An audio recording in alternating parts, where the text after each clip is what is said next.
فضيلة الشيخ، هذا سائل يقول: هل الصلاة على النبي صلى الله عليه وسلم ذكر أم دعاء؟ وجزاكم الله خيرا.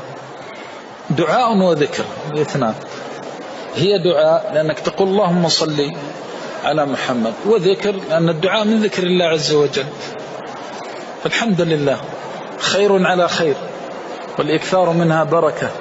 قال: أجعل لك صلاتي كلها.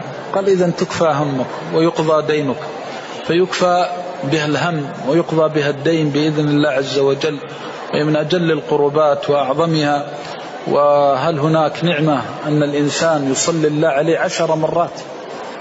تصلي على النبي صلى الله عليه وسلم مرة فيصلي الله عليك بها 10 مرات، صلوات ربي وسلامه عليه إلى يوم الدين. هذه نعمة عظيمة، فهي من أجل القربات وأعظمها. وأجمع العلماء والأئمة على أنها من أفضل الأذكار وأعظم القرب، لأن الله أحب نبيه عليه الصلاة والسلام وحببه إلى خلقه وشرفه وكرمه، فمن تشريفه وتكريمه أن جعل الصلاة عليه بهذه المنزلة والمثابة. وأنت تقول اللهم صل عليه، لست أنت الذي تصلي مباشرة، اللهم صل على محمد. وهذا تشريف وتكريم. وانظر كيف يأمر الله عباده، فيبدأ بنفسه وملائكة قدسه فيقول إن الله وملائكته، فيأتي بصيغة التوكيد توكيدا لهذا الأمر. والعرب ما تأتي بصيغة التوكيد في كلامها، والقرآن بلسان عربي مبين ما تأتي إلا إذا كان الأمر له شأن. إن الله بالاسم الظاهر، ما قال إني.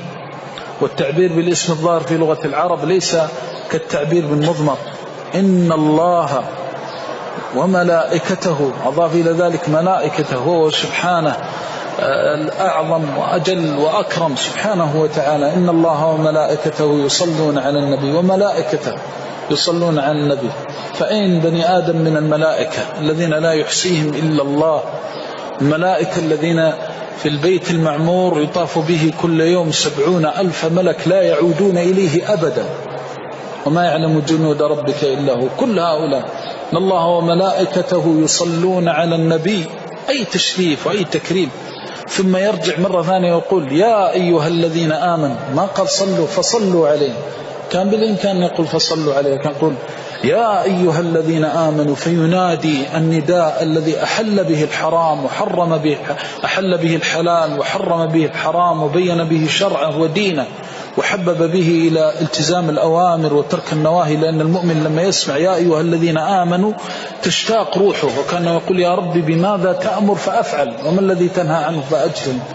يا أيها الذين آمنوا صلوا عليه وسلموا تسليما، صلوات ربي وسلامه عليه إلى يوم الدين.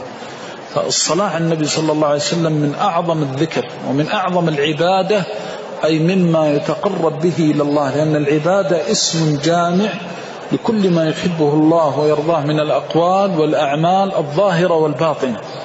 وكثرة الصلاة على النبي صلى الله عليه وسلم فيها من الخير والبركة في صلاح حال العبد في دينه ودنياه وآخرته. ومن أراد أن يجرب فليجرب. وألف بها الأئمة كتبا مستقلة، جلاء الأفهام في الصلاة والسلام على خير الأنام. من يقرأ يعرف قيمة هذا الذكر وهذه العبادة. نسأل الله بعزته وجلاله وعظمته وكمان يجعل لنا منها أوفر الحظ والنصيب، ونسأل أن يصلي عليه ويسلم صلوات ربي وسلام عليه صلاة إلى يوم الدين، وأن يجزيه عنا وعن خلقه خير ما جزى نبيا عن نبوته وصاحب رسالة عن رسالته. نسألك اللهم بوجهك العظيم أن تؤتيه الوسيلة والفضيلة، وأن تبعثه المقام المحمود الذي وعدته. اللهم اجزيه عنا خير ما جزيت نبيا عن نبوته وصاحب رسالة عن رسالته. ثبتنا على سنته وأمتنا عليها، وابعثنا يوم الدين عليها غير مبدلين ولا نادمين ولا خزايا ولا مفتونين، برحمتك يا أرحم الراحمين. اللهم ارزقنا فقهها والعمل بها وتطبيقها والدعوة إليها، واجعل لنا في ذلك أوفر الحظ والنصيب، وتقبل منا جميع ذلك خالصا لوجهك موجبا لرضوانك. وآخر دعوانا أن الحمد لله رب العالمين، وصلى الله وسلم وبارك ونعم.